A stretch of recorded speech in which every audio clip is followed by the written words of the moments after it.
الحمد للہ وکفا والصلاة والسلام علی من لا نبی بعدہ اما بعد فاعوذ باللہ من الشیطان الرجیم بسم اللہ الرحمن الرحیم الا ان اولیاء اللہ لا خوف علیہم ولا هم یحزنون الذین آمنوا وکانوا یتقون قال النبی صلی اللہ علیہ وسلم التائب من الذنب کمن لا ذنب له آمنت باللہ صدق اللہ العظیم صدق رسولہ النبی الکریم ونحن علی ذلک من الشاہدین والشاکرین والحمد للہ رب العالمین اللہم صلی علی محمد وعلی آل محمد کما صلیت علی ابراہیم وعلی آل ابراہیم انک حمید مجید اللہم بارک علی محمد وعلی آل محمد کما بارکت علی ابراہیم وعلی آل ابراہیم انک حمید مجید۔ انسان سے جو اعمال صادر ہوتے ہیں اس کی دو قسمیں ہیں۔ بعض اعمال ایسے ہیں جن کا تعلق انسان کے ظاہری اعضاء سے ہے، جیسا کہ نماز، روزہ، حج، زکوٰۃ وغیرہ۔ بعض اعمال ایسے ہیں کہ ان کا تعلق باطن کے ساتھ ہے۔ پھر یہ بھی دو طرح کے ہیں، بعض ایسے ہیں کہ ان کے بغیر انسان مومن ہی نہیں ہو سکتا، ان کا نام عقائد ہے اور خلاصہ ایمان ہے۔ اور عقائد کا خلاصہ بنیادی تین عقائد ہیں۔ نمبر 1 توحید، نمبر 2 رسالت، نمبر 3 قیامت۔ دوسری قسم اعمال باطنہ کی وہ ہے جو ایمان کے علاوہ ہیں، آنکھوں سے نظر نہیں آتے، جس طرح کہ صبر، خوف، رجاء، حب الہی، توکل علی اللہ، یہ سارے کے سارے اعمال۔ اللہ رب العزت نے ہمیں نبی آخر الزمان حضرت محمد مصطفیٰ صلی اللہ علیہ وسلم کو اس دنیا میں بھیج کر سارے کے سارے اعمال کی تعلیم دی ہے۔ اعمال ظاہرہ جن کا تعلق انسان کے ظاہری جسم کے ساتھ ہے، آج کے دور میں اس کا نام علم الفقہ ہے، اور ان کے ماہرین کا نام فقہاء ہے۔ اور وہ اعمال جن کا تعلق باطن کے ساتھ ہے، اگر وہ ایمانیات ہیں تو ان کے مجموعے کا نام علم الکلام ہے، اور ان کے ماہرین کا نام متکلمین ہے۔ اور وہ اعمال جن کا تعلق باطن کے ساتھ ہے اور وہ ایمانیات کے علاوہ ہیں، ان کے فن کا نام یا ان کے احوال کا نام تصوف ہے۔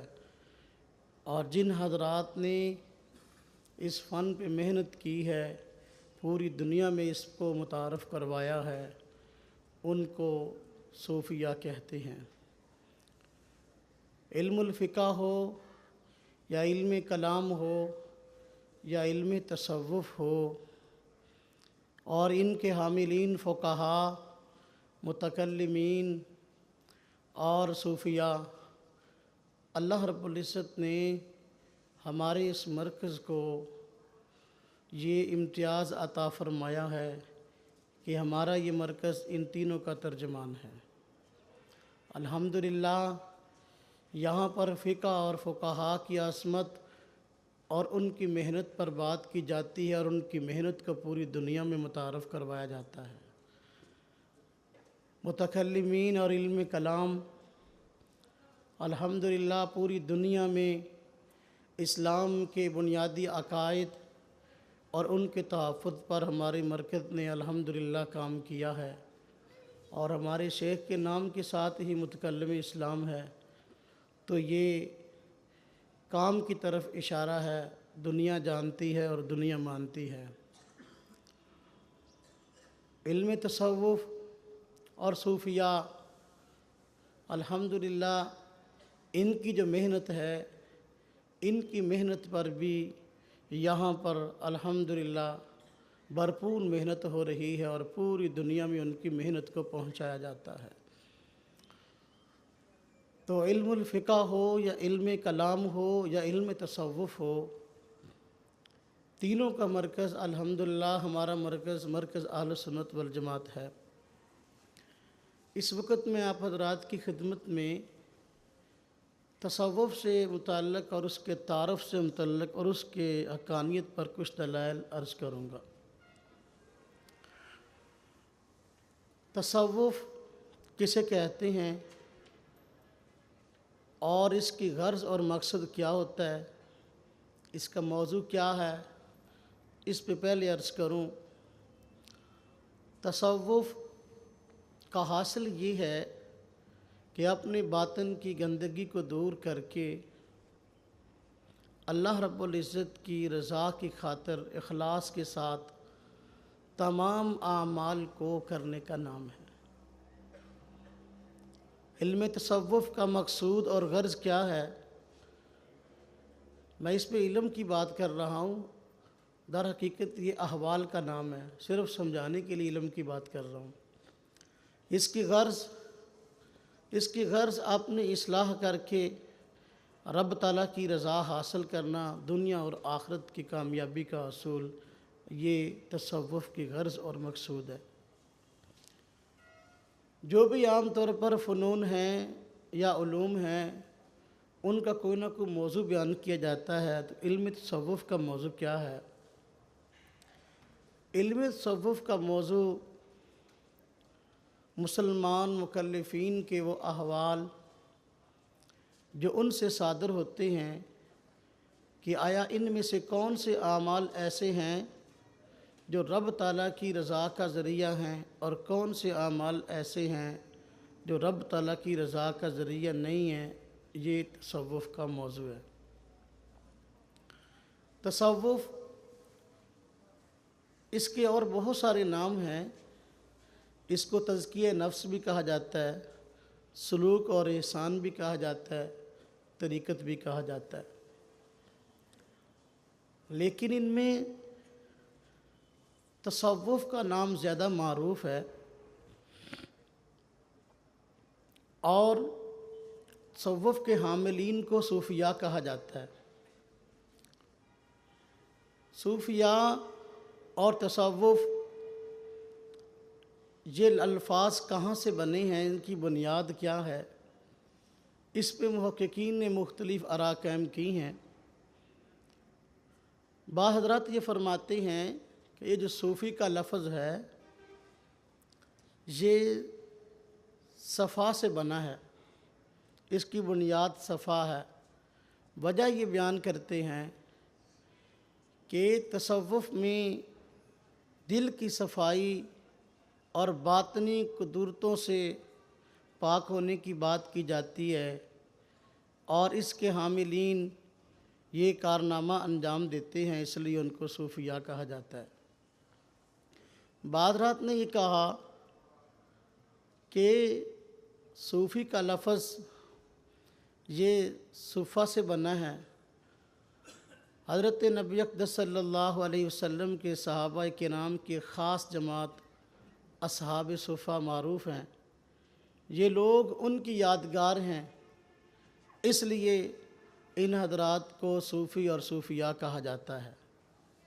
بعض حضرات نے یہ وجہ بیان کی کہ صوفی کا لفظ صفن سے مشتق ہے، اور اس کا معنی ہے صف، جس طرح کہ نماز کے لیے صفیں بنتی ہیں۔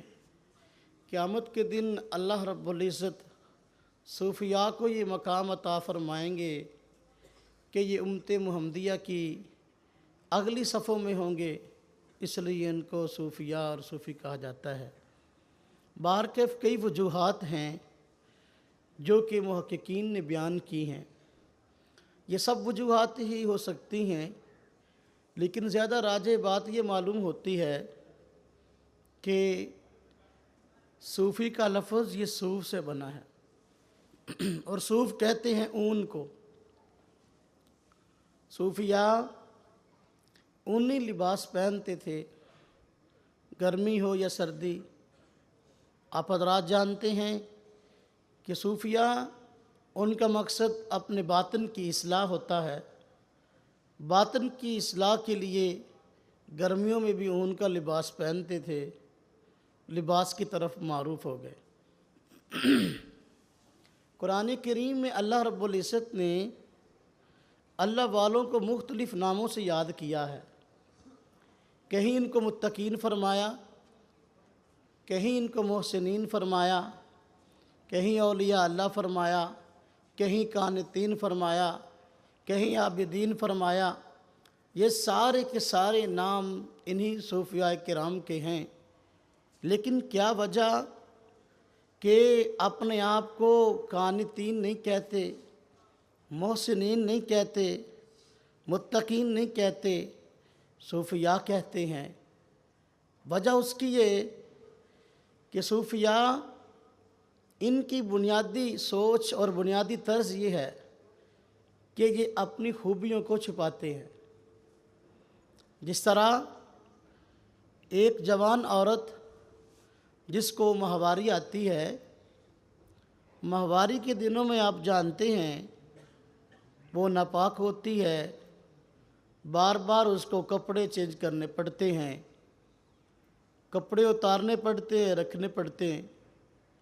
لیکن آپ نے، ہم سب ماؤں بہنوں والے ہیں، ہمارے گھروں کے اندر خاتون رہتی ہیں، ہم نے کبھی نہ دیکھا ہوگا کہ ہماری مائیں بہنیں اس حالت کے اندر ہوں، لیکن ہم نے ان کے وہ کپڑے اپنی آنکھوں سے دیکھے ہوں. جس طرح وہ اپنے کپڑوں کو، ایسے کپڑے جو ناپاک ہیں، ناپاکی کے ایام میں ان کے استعمال میں ہوتے ہیں، جس طرح وہ اپنے کپڑوں کو چھپاتی ہیں، دوسروں کو نہیں دکھاتی، اس طرح صوفیاء اپنی نیکیوں کو چھپاتے ہیں، دوسروں کے سامنے ظاہر نہیں کرتے. صوفیاء محسنین ہیں، بلا شبہ متقین عابدین ہیں، اولیاء اللہ ہیں.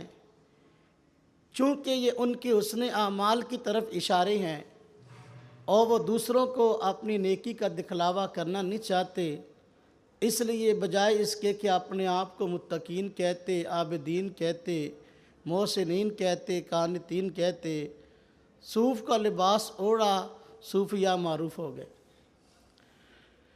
نیکیوں کو چھپا لیا.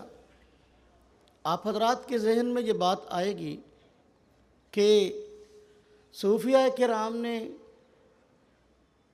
اپنے لباس کی طرف اپنے آپ کو منسوب کیا ہے. لباس کی طرف منسوب ہونا یہ کیا ٹھیک ہے؟ یا صوف کا لباس، اون کا لباس پہنتے تھے، اس کی شرعی حیثیت کیا ہے؟ علامہ ابن عساکر رحمۃ اللہ علیہ نے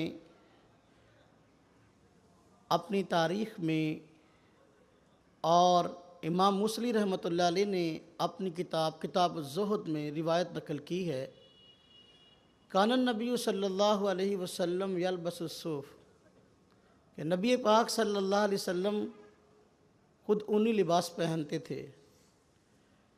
تو جب نبی پاک صلی اللہ علیہ وسلم سے اونی لباس کا پہننا موجود ہے تو آپ کی سنت پر عمل کرتے ہوئے انہوں نے اسی کو اختیار کیا ہے. لباس کی طرف منسوب ہونے والی بات قرآن کریم میں اللہ رب العزت نے اور عیسیٰ علیہ السلام کے جو خاص ساتھی، خاص اصحاب تھے، ان کو حواری فرمایا ہے. قال الحواریون نحن انصار اللہ. عیسیٰ علیہ السلام کے خاص ساتھی حواریوں نے فرمایا کہ ہم ہیں اللہ کے مددگار. اس پر علامہ ابو نصر سراج الطوسی رحمۃ اللہ علیہ نے تصوف پر مبنی اپنی کتاب میں لکھا ہے کہ جو عیسیٰ علیہ السلام کے خاص ساتھی یہ حواری تھے، ان کو جو حواری کا نام اللہ رب العزت نے قرآن میں دیا ہے، یہ سفید لباس پہنتے تھے، اور حواری کا معنی بھی ایک یہی ہے، سفید لباس والا۔ تو اللہ رب العزت نے ان کو اس نام کی طرف منسوب کیا ہے کہ جو کپڑے پہنتے تھے، کپڑوں کی طرف منسوب کر کے حواری فرمایا ہے۔ تو صوفیاء کرام بھی صوف کا لباس پہنتے تھے، اس لیے ان کو جو ہے صوفیاء کے نام سے یاد کیا گیا۔ بہرکیف اللہ رب العزت نے صوفیاء کرام کو جو مقام اور مرتبہ عطا فرمایا، اس سے پوری دنیا واقف ہے۔ آج جس دور سے ہم گزر رہے ہیں، جس طرح دین کے اور بہت سارے شعبوں کے متعلق شکوک و شبہات پیدا کیے جاتے ہیں اور لوگوں کو متنفر کیا جاتا ہے، تو تصوف اور صوفیاء کرام کے مشاغل اور ان کے فن اور ان کی محنت پر اعتراض کر کے لوگوں کو ان سے متنفر کیا جاتا ہے۔ ضرورت ہے اس بات کی کہ ہم اس کے متعلق بنیادی معلومات حاصل کریں۔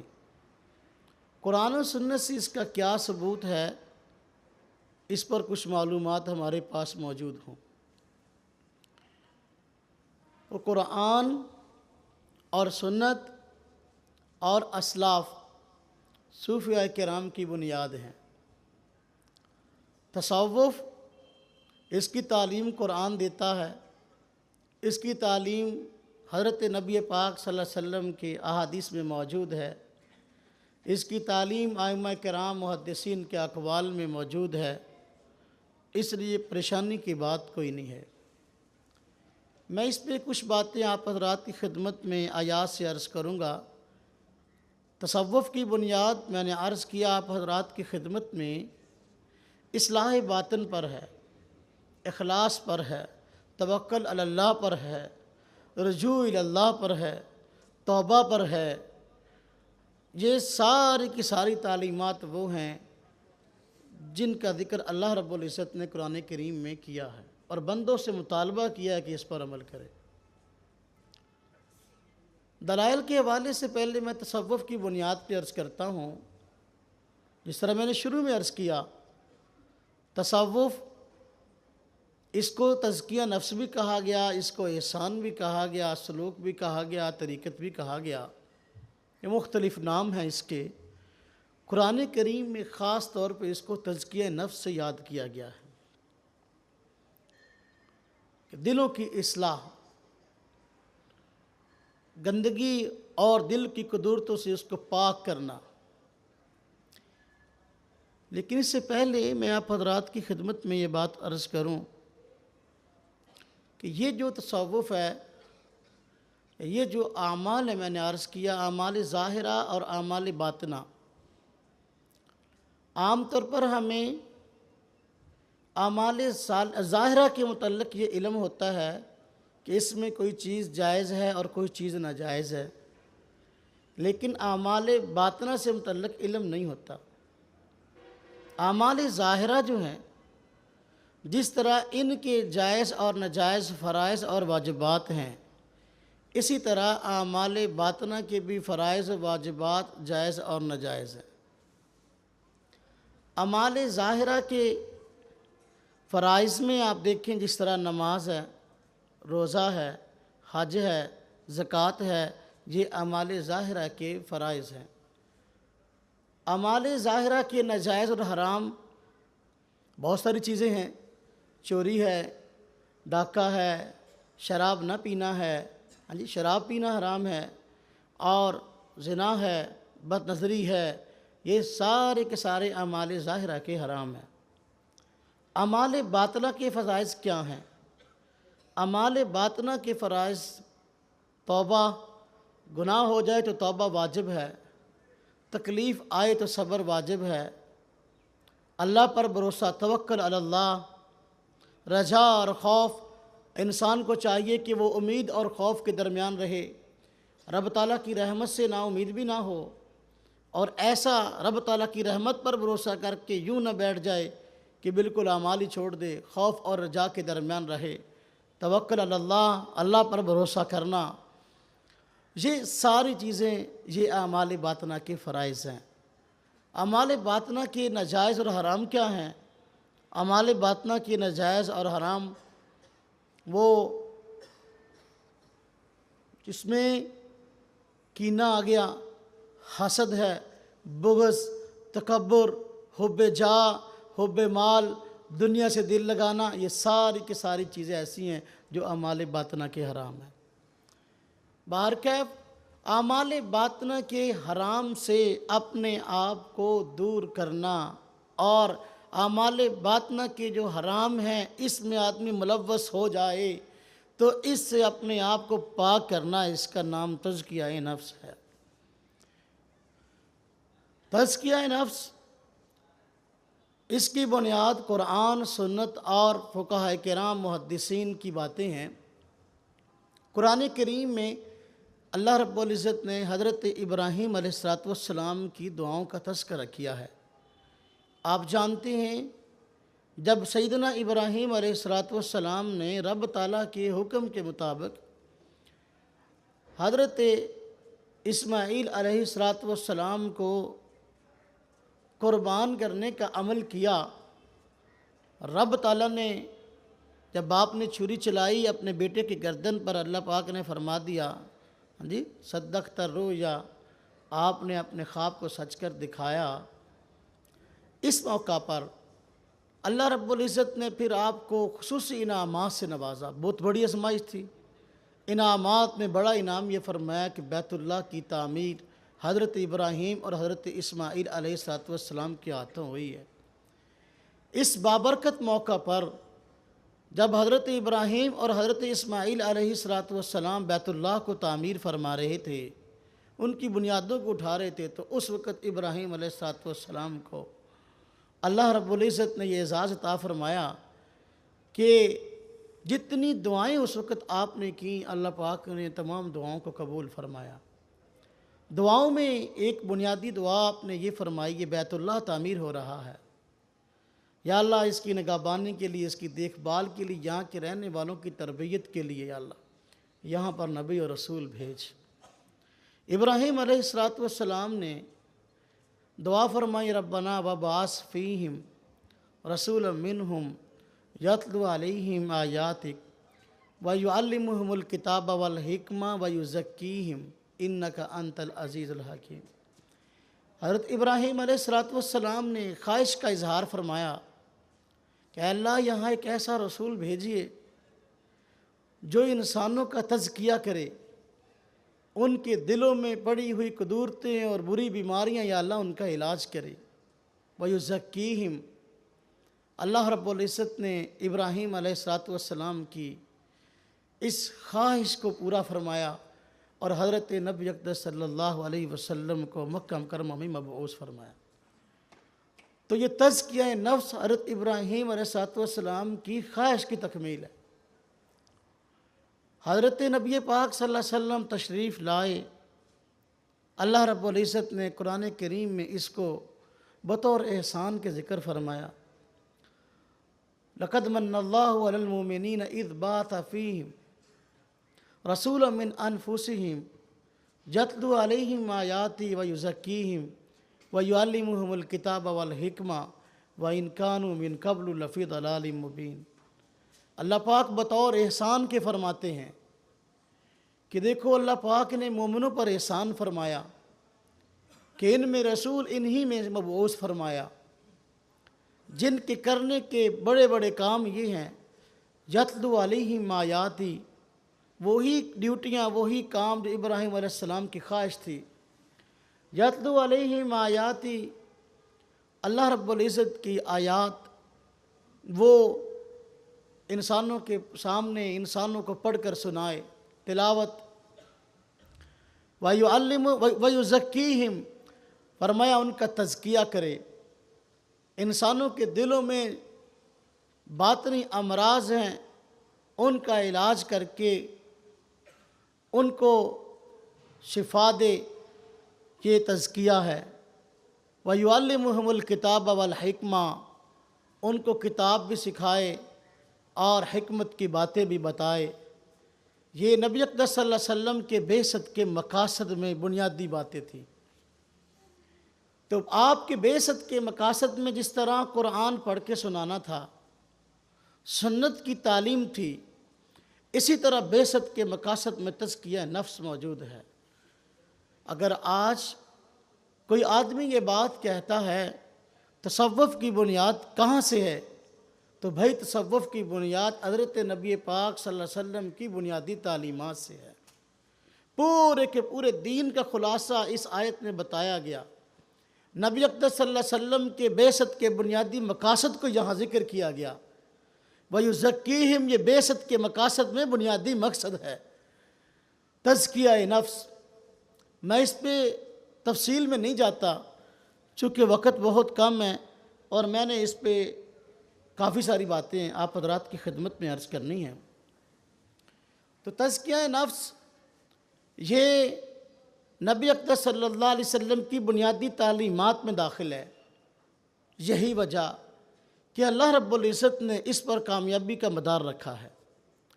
قرآن کریم میں اللہ رب العزت نے سورہ شمس کے اندر پہلے کئی قسمیں کھائی ہیں۔ وَالشَّمْسِ وَضُحَاهَا وَالْقَمَرِ إِذَا تَلَاهَا وَالنَّهَارِ إِذَا جَلَّاهَا وَاللَّيْلِ إِذَا يَغْشَاهَا وَالسَّمَاءِ وَمَا بَنَاهَا وَالْأَرْضِ وَمَا طَحَاهَا وَنَفْسٍ وَمَا سَوَّاهَا فَأَلْهَمَهَا فُجُورَهَا وَتَقْوَاهَا قَدْ أَفْلَحَ مَنْ زَكَّاهَا۔ اسی تزکیے پر اللہ رب العزت نے کامیابی کا مدار بتایا ہے۔ اتنی قسمیں کھا کر اللہ رب العزت فرما رہے ہیں قد افلح من زکاہا، وہ آدمی کامیاب ہو گیا جس نے اپنا تزکیہ نفس کروا لیا۔ اب دیکھیں نبی اقدس صلی اللہ علیہ وسلم کے بعثت کے مقاصد میں بنیادی مقصد تزکیہ نفس ہے۔ اللہ رب العزت اسی کو کامیابی کا مدار فرما رہے ہیں، تو اس سے بڑی تصوف کی بنیاد اور کیا ہو سکتی ہے؟ اللہ رب العزت نے قرآن کریم میں فرمایا وَذَرُوا ظَاهِرَ الْإِثْمِ وَبَاطِنَهُ، اے لوگو ظاہری گناہوں کو بھی چھوڑ دو اور باطنی گناہوں کو بھی چھوڑ دو۔ ایک وہ چیزیں ہیں جو آنکھوں سے نظر آ رہی ہیں، ہم سمجھتے ہیں کہ یہ گناہ ہے۔ ایک آدمی کسی عمل میں مبتلا ہے، دوسرے لوگ دیکھ کر کہہ رہے ہیں کہ یہ اس گناہ میں مبتلا ہے، یہ اس گناہ میں مبتلا ہے، وہ آنکھوں سے نظر آتا ہے۔ کئی گناہ ایسے ہوتے ہیں کہ انسان کر رہا ہے لیکن دوسرے آدمی کو نظر نہیں آتے۔ جس طرح کہ ایک آدمی حب جاہ، حب مال، کینہ، بغض، حسد، ان باطنی بیماریوں میں مبتلا ہے، یہ آنکھوں سے نظر نہیں آتی۔ تو قد افلح من زکاہا، اللہ رب العزت نے کامیابی کا مدار یہ بتایا اور فرمایا وَذَرُوا ظَاهِرَ الْإِثْمِ وَبَاطِنَهُ، کہ دیکھو ظاہری گناہوں کو بھی چھوڑ دو اور باطنی گناہوں کو بھی چھوڑ دو۔ ظاہری گناہ کو چھوڑنا عام طور پر انسان کے بس میں ہوتا ہے، باطنی گناہ جو ہوتے ہیں عام طور پر لوگوں کو پتہ ہی نہیں ہوتا یہ گناہ ہیں بھی کہ نہیں، اگر ہیں تو کون کون سے ہیں، پھر ان کا علاج کیا ہے اس کا پتہ نہیں ہوتا۔ صوفیاء کرام کی عظمت کو سلام ہے کہ انہوں نے باطن پہ محنت کی اور امت کو بتایا ہے کہ بھئی باطنی گناہ ہیں کون کون سے جس کا اللہ رب العزت نے چھوڑنے کا حکم فرمایا۔ ایک انسان کسی بھی گناہ میں مبتلا ہوتا ہے، حدیث میں آتا ہے، حضرت نبی اقدس صلی اللہ علیہ وسلم نے ارشاد فرمایا جب انسان ایک گناہ کرتا ہے دل پر سیاہ نقطہ لگ جاتا ہے، دوسرا گناہ کرتا ہے تو دوسرا سیاہ نقطہ لگ جاتا ہے، مسلسل گناہ کرتا رہتا ہے دل سیاہ ہو جاتا ہے، توبہ نہیں کرتا تو پھر اگلا مرحلہ ہے کہ دل پر زنگ لگ جاتا ہے، پھر توبہ نہیں کرتا پھر اور گناہوں میں بڑھتا رہتا ہے یہاں تک کفر تک پہنچ جاتا ہے، تو پھر اس کے دل پہ زنگ لگ جاتا ہے اور زنگ کے بعد مہر لگ جاتی ہے۔ وہ کفار جو گناہوں میں مبتلا ہوئے یہاں تک کہ کفر اور شرک تک پہنچ گئے، اللہ رب العزت نے ان کے متعلق فرمایا ختم اللہ علی قلوبہم وعلی سمعہم وعلی ابصارہم غشاوہ، اللہ رب العزت نے ان کے دلوں پر مہر لگا دی اور ان کی آنکھوں اور کانوں پہ پردہ پڑا ہوا ہے۔ تصوف کی بنیاد، تزکیہ نفس کی بنیاد اسی دل پر محنت کرنا ہے۔ اسی دل پر جو گناہ اور کالے نشانات پڑے ہیں ان کو مٹانا ہے۔ اسی دل پر جو ہے زنگ لگا اس کو مٹانا ہے۔ اللہ رب العزت نے قرآن کریم میں ارشاد فرمایا ہے وَلَٰكِن يُؤَاخِذُكُم بِمَا كَسَبَتْ قُلُوبُكُم، اللہ رب العزت تم سے مواخذہ فرمائے گا ان گناہوں کا جو تمہارے دلوں نے کیے ہیں۔ صوفیہ اسی دل پر محنت کرتے ہیں اور دلوں کی قدرت کو پاک کرتے ہیں، اور یہاں اس جو گناہ ہیں ان گناہوں کو دور کرتے ہیں۔ اللہ رب العزت نے قرآن کریم میں ارشاد فرمایا یوم لا ينفع مال ولا بنون الا من اتى الله بقلب سلیم، فرمایا قیامت کا دن ایسا دن ہوگا جس دن نہ مال کام آئے گا نہ اولاد کام آئے گی۔ اس دن کام آئے گا کیا؟ انسان کی اصلاح والا دل، وہ آدمی جو اصلاح والا دل لے کے آئے گا، صاف اور شفاف امراض باطنہ سے پاک دل لے کے آئے گا، فرمایا وہ آدمی کامیاب ہوگا۔ یہی تصوف کی بنیاد ہے۔ اللہ رب العزت نے قرآن کریم میں توبہ کا حکم دیا ہے، فرمایا یا ایھا الذین آمنوا توبوا الی اللہ توبۃ نصوحا، اے ایمان والو پکی توبہ کر لو۔ توبہ کا حکم ہے۔ صوفیاء کرام جو منادی کرتے ہیں پوری امت کے اندر، ان کا اعلان یہی ہے کہ لوگوں گناہوں سے توبہ کر لو، اللہ کی طرف متوجہ ہونے والے بن جاؤ۔ یا ایھا الذین آمنوا توبوا الی اللہ توبۃ نصوحا۔ حضرت نبی پاک صلی اللہ علیہ وسلم نے ارشاد فرمایا التائب من الذنب کمن لا ذنب لہ، جو آدمی گناہوں سے توبہ کر لیتا ہے وہ ایسے ہو جاتا ہے گویا اس نے گناہ کیا ہی نہیں ہے۔ صوفیاء کرام کی محنت یہی ہے، لوگوں کو گناہوں سے دور کرتے ہیں، توبہ کرواتے ہیں اور اس کو اللہ کے راستے پہ لگا دیتے ہیں۔ یہی تصوف کی بنیاد ہے۔ اللہ رب العزت نے قرآن کریم میں ارشاد فرمایا ہے فرمایا اللہ پاک نے قرآن کریم کے اندر وَعَلَى اللَّهِ فَلْيَتَوَكَّلِ الْمُؤْمِنُونَ، مومن لوگوں کو چاہیے اللہ پر بھروسہ کریں۔ صوفیاء کرام کی بنیادی تعلیمات میں توکل علی اللہ یہ تعلیم شامل ہے، یہ تصوف کی بنیاد ہے۔ اللہ رب العزت نے قرآن کریم میں ارشاد فرمایا وَمَا هَٰذِهِ الْحَيَاةُ الدُّنْيَا إِلَّا لَهْوٌ وَلَعِبٌ، یہ جو دنیا کی زندگی ہے کھیل تماشا ہے۔ وَإِنَّ الدَّارَ الْآخِرَةَ لَهِيَ الْحَيَوَانُ، آخرت کی زندگی اصل زندگی ہے۔ لَوْ كَانُوا يَعْلَمُونَ، کاش کہ یہ لوگ جانتے ہوں۔ صوفیاء کرام کی بنیادی تعلیمات میں یہی ہے کہ اس دنیا سے دل نہ لگاؤ، آخرت کی فکر کرو، یہ تصوف کی بنیاد ہے۔ صوفیاء کرام کی تعلیمات اور تصوف پورے کا پورا قرآن کریم کی آیات کے ارد گرد گھومتا نظر آتا ہے۔ اللہ رب العزت نے قرآن کریم میں ارشاد فرمایا اس آدمی کے متعلق کہ جس کا دل باطنی قدرتوں سے پاک ہو گیا اور وہ لوگوں کو بھی اس رستے پہ لگاتا نظر آتا ہے۔ فرمایا افمن شرح اللہ صدرہ الاسلام فہو علی نور من ربی، بھئی دیکھو جس آدمی کا اللہ رب العزت نے اسلام کے لیے شرح صدر فرما دیا، فہو علی نور من ربی، وہ رب تعالیٰ کی رضا پر لگا ہوا ہے، رب تعالیٰ کی رہنمائی میں زندگی گزار رہا ہے۔ جب تک کہ انسان اپنے دل کی اصلاح نہ کرے، دل کی بیماریوں سے اپنے آپ کو پاک نہ کرے، اس وقت تک اسلام پر شرح صدر نہیں ہو سکتا۔ یہ قرآن کا فیصلہ ہے۔ صوفیاء کرام یہی چاہتے ہیں کہ انسان کو اسلام پہ شرح صدر ہو جائے۔ اللہ رب العزت نے قرآن کریم میں ارشاد فرمایا اللہ یجتبی الیہ من یشاء ویہدی الیہ من ینیب، اللہ رب العزت جس کو چاہتے ہیں اس کا انتخاب فرماتے ہیں، اور جس کی چاہتے ہیں اللہ رب العزت ہدایت دیتے ہیں، لیکن کس کو؟ فرمایا جو کہ اللہ رب العزت کی طرف رجوع کرتا ہے، جو اللہ کے ساتھ لو لگائے ہوئے ہے، اللہ رب العزت ویہدی الیہ من ینیب، اس کو ہدایت سے نوازتے ہیں۔ صوفیاء کرام ان کی 24 گھنٹے کی زندگی کا مشغلہ یہی ہوتا ہے، ان کا مقصد یہی ہوتا ہے، اٹھنا بیٹھنا اوڑھنا اور بچھانا یہی ہے کہ اللہ رب العزت سے لوگوں کا تعلق جڑ جائے، لوگ مخلوق سے تعلق کو توڑ کر اللہ رب العزت سے تعلق کو جوڑنے والے بن جائیں۔ بہرکیف قرآن کریم کی یہ ساری آیات اس بات میں دلالت کرتی ہیں کہ بھئی جو صوفیاء کرام کا تزکیہ نفس ہے، ان کی جو محنت ہے، یہ ساری کی ساری قرآنی تعلیمات پر مبنی ہے۔ احادیث میں بہت ساری احادیث موجود ہیں. ایک حدیث نقل کر کے آگے میں پھر اگلی بات کی طرف آتا ہوں. حضرت نبی اقدس صلی اللہ علیہ وسلم صحابہ کرام کی جماعت کے ساتھ ایک مرتبہ تشریف فرما تھے.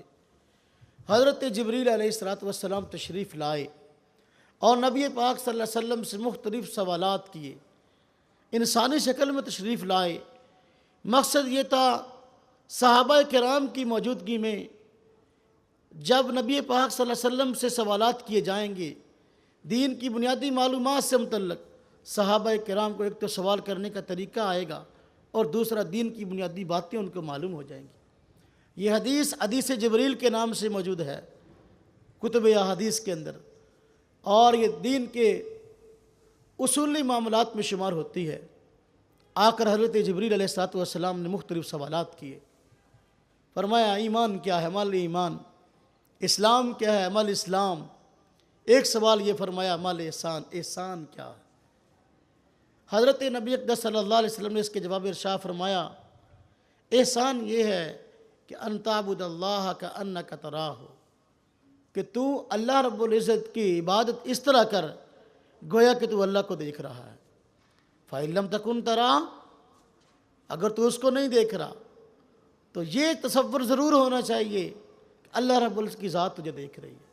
صوفیاء کرام کی ساری کی ساری تعلیمات کا خلاصہ یہ ہے کہ بھئی جتنے شریعت کے اعمال ہیں ان کو اللہ کی رضا کے لیے کیا جائے. ہر کام سے مقصود اللہ کی رضا ہو. اسی کا نام اللہ رب العزت نے نبی اقدس صلی اللہ علیہ وسلم کی زبانی حدیث کے اندر احسان رکھا ہے. تو تزکیہ نفس قرآن کی اسلام تصوف کا نام ہے، حدیث کی زبان میں اس کا نام احسان ہے. صوفیاء کرام فرماتے ہیں نماز پڑھو تو اللہ کی رضا کے لیے، دکھلاوے کی نماز نہ پڑھو.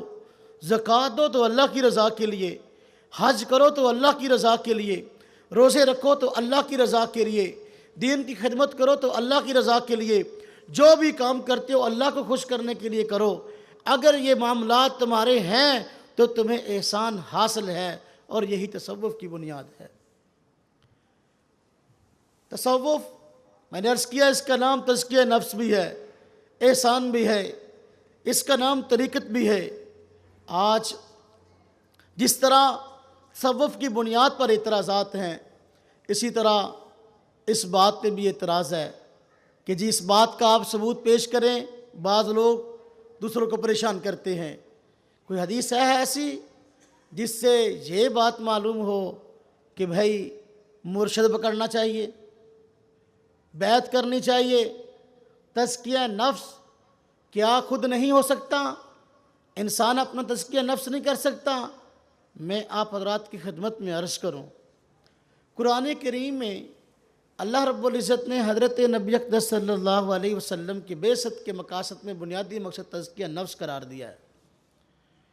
آپ نے صحابہ کرام کا تزکیہ نفس فرمایا، صحابہ نے تابعین کا فرمایا، تابعین نے تابعین کا فرمایا. یہ آگے تسلسل چلا ہے.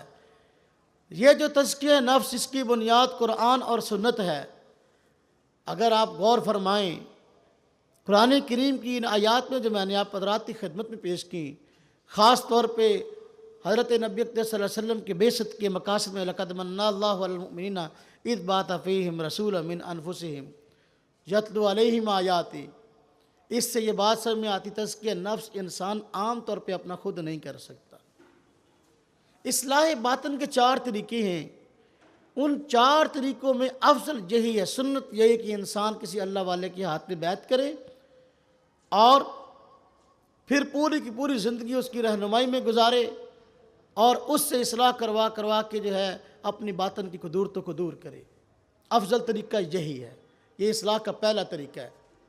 نمبر 2، اگر کسی جگہ پر کسی انسان کو شیخ کامل، شیخ طریقت میسر نہ ہو، آج کل ایسا ہے نہیں، ویسے اگر ہو تو دوسرا اصلاح نفس کا طریقہ یہ ہے کہ انسان اپنے دوستوں میں سے، مخلص دوستوں میں سے کسی کو اپنے پر مسلط کر دے، جو جس کو وہ نیک سمجھے، اس کو اپنے پر مسلط کر دے اور اس کو کہے بھائی میرے کاموں کو دیکھتا رہے، جو باتیں میری بری معلوم ہوں تو مجھے متوجہ کرتا رہے، میں اپنی اصلاح کر لوں۔ یہ اصلاح کا دوسرا طریقہ ہے۔ نمبر 3، ایک آدمی ہے، اس کو مخلص دوست بھی میسر نہیں ہے، تو پھر عام طور پر دشمن تو ہر آدمی کے ہوتے ہیں، نکتہ چینی کرنے والے تو ہر آدمی کے ہوتے ہیں، عیب جوئی کرنے والے ہر آدمی کو میسر ہے۔ تو اپنے دشمنوں کی باتوں پر نظر رکھے۔ دشمن جو اعتراض کریں، دشمن جو عیب جوئی کریں، ان کی باتوں کو سننے کے بعد اپنے نفس پہ غور کرے، اپنے دل پہ غور کرے کہ بھئی کیا فلاں فلاں باتیں جو مجھے کہی جاتی ہیں واقعی یہ نقص میرے اندر موجود ہیں کہ نہیں۔ اگر وہ باتیں موجود ہوں تو اپنی اصلاح کی کوشش کرے۔ یہ تیسرا درجہ۔ چوتھا درجہ کہ اگر یہ بھی صورت نہ ہو تو چوتھی صورت یہ ہے کہ انسان دوسروں کو دیکھے۔ جس طرح کہ ہر آدمی اس بھری دنیا میں رہتا ہے، معاشرے میں رہتا ہے، تو بہت سارے لوگوں کے کام، بہت سارے انسان کو اچھے لگتے ہیں اور بہت سارے کام برے بھی لگتے ہیں۔ تو بھائی معاشرے میں لوگوں کے جو جو کام برے لگیں وہ خود اپنے میں غور کرے، کیا یہ برے کام مجھ میں موجود تو نہیں ہے۔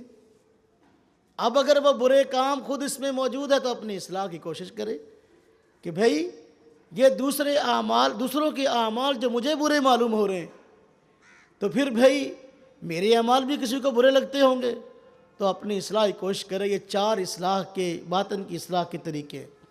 لیکن افضل طریقہ یہی ہے، میں نے عرض کیا، کسی اللہ والے کے ہاتھ میں بیعت کی جائے۔ اس طرح کہ الحمدللہ میں نے عرض کیا کہ جو علوم شریعت ہے، یہ پورے کا پورا دین ہے، وہ اپنے اپنی صلاحیتوں کے مطابق شخصیات نے بانٹ لیا ہے اور اپنی ڈیوٹیاں لگا لی ہیں۔ فقہاء کرام کی اپنی محنت ہے، متکلمین کی اپنی محنت ہے، محدثین کی اپنی محنت ہے، قراء کرام کی اپنی محنت ہے، اور صوفیاء کی اپنی محنت ہے۔ تو اللہ رب العزت نے صلاحیتیں ہر آدمی کو مختلف دی ہیں۔ صوفیاء نے اپنی محنت کے مطابق اس کو اپنے ذوق کے مطابق اس کو میدان کو اپنے لیے جو ہے منتخب کیا ہے۔ اللہ رب العزت نے، بڑا شکر ہے، ہمیں یہاں پر یہ سارے ماحول دیے ہیں۔ ہماری خانقاہ میں الحمدللہ یہاں خانقاہ موجود ہے، خانقاہ میں الحمدللہ یہ خانقاہ والے اعمال بھی ہیں، باقی اعمال بھی ہیں۔ جس طرح اعمال ظاہرہ پر محنت ہوئی، فقہاء کرام انہوں نے لوگوں کے سامنے، امت کے سامنے اعمال پیش کیے، ان کا خلاصہ پیش کیا، تفصیلیں پیش کی، اس کے مجموعے کا نام فقہ ہے۔ اور فقہاء بڑے بڑے 4 ہوئے ہیں پوری امت کو، جن سے فائدہ ہوا، اگرچہ فقہاء اور بھی تھے۔ اسی طرح باطن پر جو محنت ہوئی، صوفیاء کرام نے جو محنت کی ہے، تو صوفیاء تو بہت سارے تھے، سلسلے آج بھی اور موجود ہیں، لیکن بنیادی طور پر 4 سلسلے معروف ہیں صوفیاء کرام کے، جن میں سلسلہ قادریہ ہے، سلسلہ چشتیہ ہے، سلسلہ نقشبندیہ ہے، سلسلہ سہروردیہ ہے۔ یہ چاروں کے چاروں سلسلے یہ صوفیاء کرام کے ہیں۔ جس طرح کہ دیکھو اعمال ظاہرہ پر محنت ہوئی ہے تو 4 بڑے بڑے فقہاء ہیں، حضرت امام ابو حنیفہ رحمۃ اللہ علیہ، حضرت امام مالک رحمۃ اللہ علیہ، حضرت امام شافعی اور حضرت امام احمد رحمۃ اللہ علیہ۔ یہ 4 فقہاء ہیں۔ اسی طرح یہ 4 بڑے بڑے حضرات تھے جن کی طرف یہ سلسلے معروف ہوئے ہیں۔ ہماری خانقاہ کا امتیاز یہ ہے کہ یہاں بیعت 4 سلسلوں میں ہوتی ہے۔ ہاں البتہ اذکار ہم سلسلہ چشتیہ کے مطابق کرتے ہیں، جس طرح کہ حضرت شیخ نے صبح فجر کی نماز میں بھی بات ارشاد فرمائی، سلسلہ چشتیہ کے مطابق اذکار ہوتے ہیں۔ خیر، تصوف کی بنیاد قرآن و سنت میں موجود ہے۔ کیا کسی پیر کو پکڑنا، اس کی بیعت کرنا، اس پہ میں بات عرض کر رہا تھا۔ قرآن کریم میں اس پر بہت سے شواہد موجود ہیں، جس طرح کی آیت بعثت کا میں نے حوالہ دیا۔ قرآن کریم میں اللہ رب العزت نے ارشاد فرمایا وَاتَّبِعْ سَبِيلَ مَنْ أَنَابَ إِلَيَّ، کہ تو اس آدمی کی پیروی کر جو میری طرف جھک گیا، جس نے میری طرف رجوع کیا۔ صوفیاء کرام بنیادی طور پر ہر وقت اللہ رب العزت سے لو کی تلاش میں رہتے ہیں، اور ان کا دھیان ہی رب تعالیٰ کی طرف ہوتا ہے، دنیا کی طرف ہوتا ہی نہیں ہے۔ تو اللہ رب العزت نے ان کی اتباع کا حکم دیا قرآن پاک کی اس آیت سے۔ اسی طرح اللہ رب العزت نے قرآن کریم میں ارشاد فرمایا یا ایھا الذین آمنوا اتقوا اللہ وابتغوا الیہ الوسیلہ، اے ایمان والو تقوی اختیار کرو اور اس کے ہاں وسیلہ تلاش کرو۔ وسیلہ کسے کہتے ہیں؟ وسیلہ وہ چیز ہوتی ہے جس کے ذریعے سے انسان اللہ کے قریب ہو جائے۔ صوفیاء یہ اللہ والے ہیں، اللہ کے قریبی ہیں۔ اگر ہم ان کے ساتھ جڑ جائیں گے، شیخ طریقت کی بیعت کر لیں گے، اللہ رب العزت کا قرب حاصل ہو جائے گا۔ یا ایھا الذین آمنوا اتقوا اللہ وابتغوا الیہ الوسیلہ۔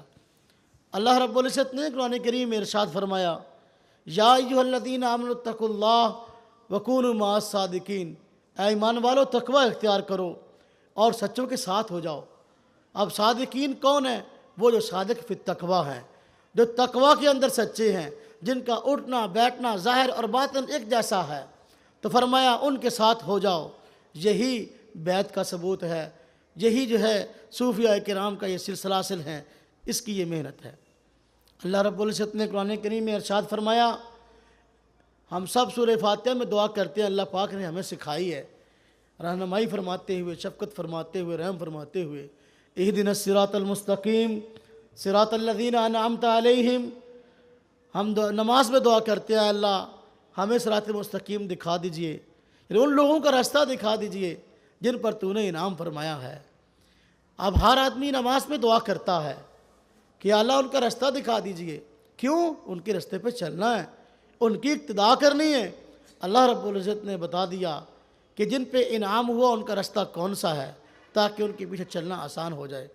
اللہ پاک نے قرآن کریم میں ارشاد فرمایا، اولئک الذین انعم اللہ علیہم من النبیین والصدیقین والشہداء والصالحین۔ فرما دی جن پر انعام ہوا وہ انبیاء کا طبقہ ہے، صدیقین کا طبقہ ہے، شہداء کا طبقہ ہے، صالحین نیک لوگوں کا طبقہ ہے۔ اب ایک آدمی نماز میں پڑھتا ہے اہدنا الصراط المستقیم، یا اللہ مجھے صراط مستقیم دکھا دیجئے تاکہ اس پر چلوں، یا اللہ انعام یافتہ ہستیوں کا راستہ دکھا دیجئے تاکہ ان کی اقتداء کروں۔ نماز میں تو یہ کہتا ہے، لیکن جب سلام پھیرتا ہے پھر کہتا ہے صالحین کے راستے پہ میں کیوں چلوں؟ میں تو صرف اور صرف جو ہے فلاں فلاں بات کو لوں گا، صالحین کی مجھے کیا ضرورت ہے؟ تو پھر میں اہدنا الصراط المستقیم کیوں پڑھتا ہے؟ یہی تصوف کی بنیاد، یہی ارشاد کی بنیاد ہے۔ اللہ رب العزت نے قرآن کریم میں ارشاد فرمایا، وَلَا تُطِعْ مَنْ أَغْفَلْنَا قَلْبَهُ عَنْ ذِكْرِنَا۔ اس آدمی کی حرکت آپ پیروی نہ کرو کہ جس کے دل کو ہم نے غفلت میں ڈال دیا اپنی یاد سے، اپنے ذکر سے۔ جو لوگ صوفیاء ہیں وہ ہر وقت اللہ کی یاد میں مشغول رہتے ہیں۔ اللہ رب العزت نے فرمایا اس آدمی کی پیروی نہ کرو جس کا دل میری یاد سے غافل ہو گیا۔ جن کا دل اللہ کی یاد میں لگا ہوا ہے ان کی تو پھر پیروی کا حکم ہے۔ قرآن کریم کی یہ آیت بتا رہی ہے کہ بھئی ایسے آدمی کی پیروی کرنی ضروری ہے۔ قرآن کریم میں اللہ رب العزت نے ارشاد فرمایا، مَن يَهْدِ اللَّهُ فَهُوَ الْمُهْتَدِ وَمَن يُضْلِلْ فَلَن تَجِدَ لَهُ وَلِيًّا مُرْشِدًا۔ اللہ رب العزت جس کو ہدایت دے وہی ہدایت پر ہے۔ فرمایا جو آدمی گمراہ ہو جائے یا جس کو اللہ گمراہ کرے، فرمایا فَلَن تَجِدَ لَهُ وَلِيًّا مُرْشِدًا، اس کے لیے آپ کوئی مددگار اور راہ دکھانے والا نہیں پائیں گے۔ معلوم ہوا گمراہ آدمی ان کے لیے کوئی مرشد نہیں ہوتا، جو ہدایت پہ ہوتے ہیں ان کے لیے مرشد ہوتے ہیں۔ اللہ رب العزت نے قرآن کریم میں اصحاب کہف کا تذکرہ فرمایا ہے۔ اصحاب کہف کا واقعہ آپ حضرات نے سنا ہے۔ آپ جانتے ہیں اصحاب کہف کے ساتھ ایک کتا بھی شریک ہو گیا تھا۔ اللہ رب العزت نے اس کتے کو یہ اعزاز عطا فرمایا، قرآن کریم میں جہاں اصحاب کہف کا تذکرہ کیا تو اس کتے کا تذکرہ بھی کیا۔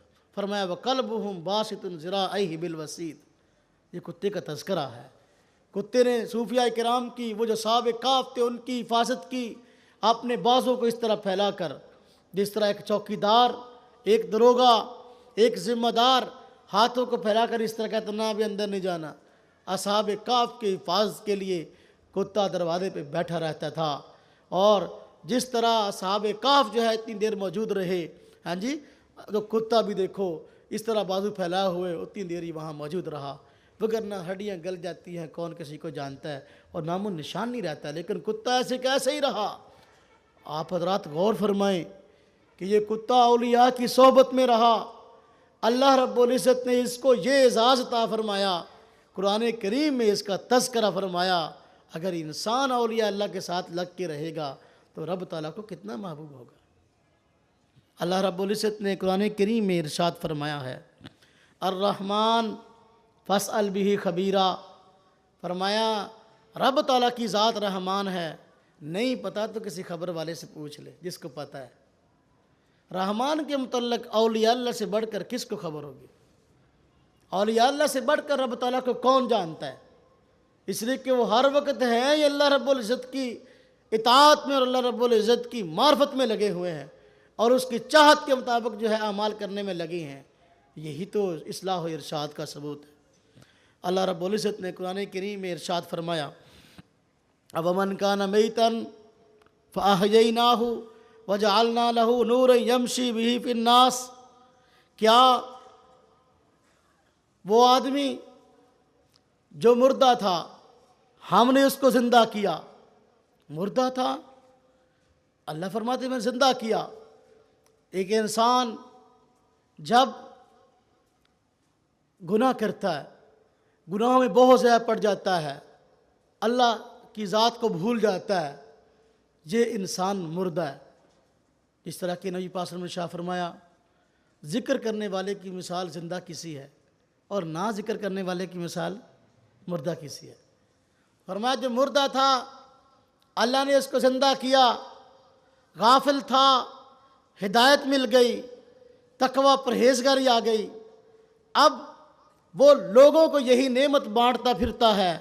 فرمایا وَجَعَلْنَا لَهُ نُورًا يَمْشِي بِهِ فِي النَّاسِ، صوفیہ کرام یہی کرتے ہیں، پہلے اپنی اصلاح کرتے ہیں پھر لوگوں کے اندر یہی نور جو ہے پھیلاتے پھرتے ہیں ہدایت کا۔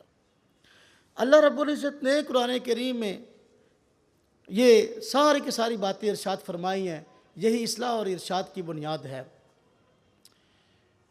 نبی پاک صلی اللہ علیہ وسلم نے ایک صحابی تھے، ان کو نظر لگ گئی، فرمایا ان کو ارشاد فرماتے ہوئے مخاطب کرتے، فرمایا العین حق، کہ بھئی نظر کا لگ جانا حق ہے۔ ایک انسان دوسرے آدمی سے نفرت رکھتا ہے، کینہ رکھتا ہے، حسد رکھتا ہے، بغض رکھتا ہے اور اس کو فلاں آدمی کے اعمال اچھے نہیں لگتے، برداشت نہیں ہوتے، اس کے پاس مال برداشت نہیں ہوتا، اس کے مقام کو برداشت نہیں کرتا، گھور گھور کے دیکھتا ہے، اس کی نظر لگ جاتی ہے۔ العین حق، نبی پاک صلی اللہ علیہ وسلم نے شاہ فرمایا نظر کا لگ جانا برحق ہے۔ ایک آدمی جو بغض رکھتا ہے، حسد رکھتا ہے، کینہ رکھتا ہے، دشمنی رکھتا ہے، اس کی آنکھ اور اس کی نظر میں تاثیر ہے کہ دوسرا آدمی متاثر ہو جاتا ہے۔ ایک اللہ والا جو اللہ کی محبت دل میں رکھتا ہے، شفقت رکھتا ہے، نبی پاک صلی اللہ علیہ وسلم کی تعلیمات کو رکھتا ہے، جب وہ کسی پر نظر کرے گا کیا اس کی نظر کا اثر نہیں ہوگا؟ اللہ رب العزت نے یہ ساری کی ساری تعلیمات قرآن کریم میں ارشاد فرمائی اور نبی اقدس صلی اللہ علیہ وسلم نے ان کو بیان فرمایا۔ آج لوگ کہتے ہیں چلو یہ بھی ٹھیک ہے، بیعت کا ثبوت کہاں سے ہے؟ بیعت، یہ جو صوفیہ بیعت لیتے ہیں، چونکہ وقت بہت کم رہ گیا اس پہ وغیرہ تفصیل سے عرض کرتا، اشارتاً عرض کروں۔ نبی اقدس صلی اللہ علیہ وسلم صحابہ کرام سے بیعت لیا کرتے تھے، جو غیر مسلم ہوتا اس سے اسلام کے لیے بیعت لیتے تھے، جہاد پہ جانے کا موقع آتا تو جہاد کے لیے بیعت لیتے، اسلام کے لیے بیعت اس کو بیعت الاسلام کہتے ہیں، جہاد کے لیے بیعت اس کو بیعت الجہاد کہتے ہیں۔ اور بسا اوقات صحابہ کرام سے نیک اعمال کے کرنے پر، اس کو ابھارنے پر، ان کا شوق دلانے پر اور ان سے باز رہنے پر بیعت لیتے تھے۔ اسے بیعت الاطاعت کہتے ہیں، بیعت طریقت یہی ہے۔ قرآن کریم میں اس کا ذکر موجود ہے۔ آج لوگ بسا اوقات اعتراض کر دیتے ہیں کہ صوفیہ کرام نے مردوں کے ساتھ عورتوں کا بھی بیعت کرنا شروع کیا۔ بعض لوگوں کے ذہن میں یہ بات آتی ہے، حضرت نبی پاک صلی اللہ علیہ وسلم بیعت الاطاعت جو آج صوفیہ لیتے ہیں، یہ آپ صلی اللہ علیہ وسلم نے قرآن میں موجود ہے کہ آپ نے مردوں سے بھی لیا، عورتوں سے بھی لی ہے۔ قرآن پاک میں ارشاد ہے، یا ایھا النبی اذا جاءک المؤمنات، اے نبی پاک صلی اللہ علیہ وسلم، مومن عورتیں آپ کے پاس آئے آ کر بیعت کرنا چاہیں، یبایعنک علی اللہ یشرکن باللہ ولا یزنین ولا یقتلن اولادہن، اگر آپ سے اس بات پہ بات کریں کہ بھئی شرک نہیں کریں گی، ہاں جی، بدکاری نہیں کریں گی، اولاد کو قتل نہیں کریں گی، اگر ان حرام کاموں سے بچنے پر بیعت کر لیتی ہیں، نیکی کے کاموں کو اختیار کرنے پر، تو آپ ان سے بیعت لے لیں۔ تو جس آیت سے عورتوں کے لیے بیعت کا ثبوت ہوا تو مردوں کے لیے پھر بطریق اولا ہوگی۔ حضرت نبی پاک صلی اللہ علیہ وسلم، بخاری شریف میں روایت موجود ہے، حضرت نبی پاک صلی اللہ علیہ وسلم، حضرت عبادہ بن صامت رضی اللہ عنہ روایت کرتے ہیں کہ ہم صحابہ کرام کی ایک جماعت سے نبی پاک صلی اللہ علیہ وسلم نے ایک دن انہی نیک اعمال کے کرنے پر بیعت لی۔ آپ نے فرمایا بھی میرے ہاتھ پہ بیعت کرو، باجعونی علی اللہ تشرکوا باللہ شیئا ولا تشرکوا ولا تزنوا ولا تقتلوا، فرمایا کہ اس بات پہ بیعت کرو کہ بھئی شرک نہیں کرو گے اور بدکاری نہیں کرو گے، اولاد کو قتل نہیں کرو گے، آگے پوری حدیث ہے۔ تو دیکھو قرآن سے عورتوں کی بیعت کے الفاظ صراحتاً آگے، حدیث میں بخاری شریف کے اندر صراحتاً مردوں کی بیعت کا تذکرہ آ گیا، اور کیا چاہیے؟ اچھا، بعض لوگ یہ کہتے ہیں کہ چلو بیعت بھی ہو گئی اور مرشد کا ثبوت بھی ہو گیا، یہ جو صوفیہ نے آج خانقاہیں بنائی ہیں اس کا کہاں ثبوت ہے؟ بھائی جو دور نبوت تھا، نبی اقدس صلی اللہ علیہ وسلم کے انتقال سے پہلے کی بات، آج مگر نہ نبی پاک صلی اللہ علیہ وسلم قیامت تک قیامت تک کے بعد کے لیے بھی آپ کو دور نبوت ہے، نبی پاک صلی اللہ علیہ وسلم کے حیات کی بات ہو رہی ہے، وفات سے پہلے والی حیات۔ مسجد نبوی جو ہے وہ ہر چیز کا مرکز تھا۔ مسجد نبوی میں نماز بھی ہوتی تھی، مسجد نبوی میں اللہ اللہ بھی ہوتی تھی، مسجد نبوی میں عدالتیں بھی لگتی تھیں، مسجد نبوی میں جو ہے یہ سارے کے سارے اعمال ہوتے تھے۔ خانقاہ اس جگہ کو کہتے ہیں جہاں پر صوفیہ جمع ہو کر، ہاں جی، اور اپنے متعلقین کو جمع کر کے اللہ اللہ کرواتے ہیں، اسی جگہ کا خانقاہ نام ہے نا۔ تو جس طرح درسگاہ بھی وہ تھی، عدالت بھی وہ تھی، نہ مسجد بھی وہی تھی، اور باقی اعمال کے مشورہ جگہ بھی وہی تھی، تو پھر خانقاہ بھی وہی تھی، تو اس میں پریشانی کیا ہے؟ اللہ رب العزت نے قرآن کریم میں ایسے گھروں کا تذکرہ فرمایا جہاں پر کثرت سے اللہ کا ذکر ہوتا ہے۔ اللہ پاک نے ارشاد فرمایا فی بیوت اذن اللہ ان ترفع ویذکر فیہا اسمہ یسبح لہ فیہا بالغدو والآصال، ایسے گھر جن میں اللہ رب العزت نے نام لینے کا اعلان کیا، اللہ کا وہاں نام لیا جاتا ہے، اللہ کا نام بلند کی جاتا ہے، وہاں پر صبح و شام اللہ کی تسبیح بیان ہوتی ہے، ایسے گھروں کا تذکرہ اللہ قرآن کریم میں ارشاد فرما رہے ہیں۔ تو یہ وہی جگہ ہیں، خانقاہیں، جہاں پر اللہ کا ذکر ہوتا ہے۔ اس میں مساجد بھی شامل ہیں، اس میں خانقاہیں بھی شامل ہیں۔ اللہ رب العزت نے قرآن کریم میں ارشاد فرمایا وَاصْبِرْ نَفْسَكَ مَعَ الَّذِينَ يَدْعُونَ رَبَّهُمْ بِالْغَدَاةِ وَالْعَشِيِّ يُرِيدُونَ وَجْهَهُ وَلَا تَعْدُ عَيْنَاكَ عَنْهُمْ، فرمایا وَاصْبِرْ نَفْسَكَ مَعَ الَّذِينَ يَدْعُونَ رَبَّهُمْ، اپنے آپ کو روکے رکھیے ان لوگوں کے ساتھ جو کہ اپنے رب کو پکارتے ہیں صبح اور شام، اور ان کا مقصد رب تعالیٰ کی رضا ہے، ان سے اپنی نگاہوں کو نہ پھیریے۔ نبی اقدس صلی اللہ علیہ وسلم کو یہ بات ارشاد ہے کہ ایسے صوفیاء کے ساتھ آپ بھی اپنے آپ کو لگائیں۔ چنانچہ حدیث میں آتا ہے، طبرانی شریف میں روایت موجود ہے، اور در منصور میں بھی روایت موجود ہے۔ اس آیت کی تفسیر میں حدیث ہے، حضرت نبی پاک صلی اللہ علیہ وسلم اس آیت کے نازل ہونے کے بعد گھر سے نکلے ان لوگوں کی تلاش میں جو اللہ کی یاد میں مگن تھے۔ دیکھا ایک جگہ پر کچھ لوگ ہیں اللہ کے ذکر میں مشغول ہیں، پراگندہ بالوں والے، کسی نے ایک کپڑا پہنا ہے، یعنی صرف تہمت باندھا ہوا ہے، قمیض کی جگہ پہ کپڑا ہی نہیں ہے، ایک کپڑا صرف تہمت باندھا ہوا ہے، پراگندہ بالوں والے، وہ اللہ کے ذکر میں مشغول ہیں۔ نبی پاک صلی اللہ علیہ وسلم وہاں پہنچے اور آپ ان کے ساتھ بیٹھ گئے اور فرمایا اللہ کا شکر ہے کہ میری امت میں ایسے اللہ پاک نے افراد پیدا کیے ہیں کہ جو اللہ کی یاد میں لگے ہوئے ہیں، اور مجھے حکم ہے کہ ان کے ساتھ بیٹھو۔ یہی تو خانقاہیں ہیں جہاں پر جمع ہو کر لوگ اللہ کا ذکر کرتے ہیں۔ خیر، اللہ رب العزت نے قرآن کریم میں اور بھی ذکر اذکار کے بہت سارے جو ہے وہ فوائد اور ذکر اذکار کا تذکرہ کیا ہے۔ تو بیت کی بات اور خانقاہوں کی بات ہو گئی۔ اب اس کے بعد ذکر کی بات ہے۔ قرآن کریم میں اللہ رب العزت نے ذکر کا حکم دیا ہے، یا ایھا الذین آمنوا اذکروا اللہ ذکرا کثیرا۔ اللہ پاک نے قرآن کریم میں فرمایا، اے ایمان والو، اللہ کو بہت زیادہ یاد کیا کرو، بہت زیادہ ذکر کیا کرو۔ اب یہ صوفیہ کی بنیاد ہے، صوفیہ یہی کہتے ہیں بھئی ذکر کثیر کرو، لیکن ایک آدمی جس نے کبھی ذکر کیا نہیں ہے، اس کی عادت نہیں ہے، اس کو عادت ڈالنے کے لیے کہتے ہیں، جب وہ بیعت کرتا ہے صوفیہ کے ساتھ ابتدا میں بیٹھتا ہے، اس کو کہتے ہیں بھی ایک تسبیح لا الہ الا اللہ کی کیا کرو، ایک تسبیح استغفار کی کیا کرو، ایک تسبیح درود شریف کی کیا کرو۔ اب یہ مقصد نہیں کہ صرف ساری زندگی یہی کرنی ہے، نہیں، اس بیچارے کی ابتدا ہو جائے، جب اس کی عادت پڑ جاتی ہے تو پھر اس طرح کہ ہمارے یہاں الحمدللہ پورے سال کا یہاں پر معمول ہے کہ ہر روز صبح کو فجر کی نماز کے بعد، فجر کی نماز سے پہلے اذان کے بعد 12 تسبیحات کا ذکر ہوتا ہے، جو مشائخ چشت کا سلسلہ ہے۔ تو اب یہ 12 تسبیحات کا ذکر، یہ بھی ذکر کثیر نہیں ہے، یہ ذکر کے بڑھانے کا طرز ہے۔ جس طرح صبح حضرت فرما رہے تھے کہ بھئی تسبیحات تو 12 ہیں، مشائخ چشت کا سلسلہ جو ہے، لیکن کرتے ہم 13 ہیں۔ یہ جو 13ویں کرتے ہیں یہ اس لیے ہے کہ بھئی ہم نے 12 پر سٹاپ نہیں کرنا، ہم نے آگے چلنا ہے۔ یا ایھا الذین آمنوا اذکروا اللہ ذکرا کثیرا، یہ منزل ہے۔ اتنا ذکر کرو، حدیث میں آیا اتنا ذکر کرو کہ لوگ تمہیں مجنون کرنے لگیں، یہ ہے اصل منزل۔ تو ذکر کثیر کا حکم ہے۔ تو لوگ کہتے ہیں ذکر، اچھا یہ اکٹھے ہو کر جو ذکر کرتے ہیں، جمع ہو کر، مجالس ذکر کہاں ہے اس کا ثبوت؟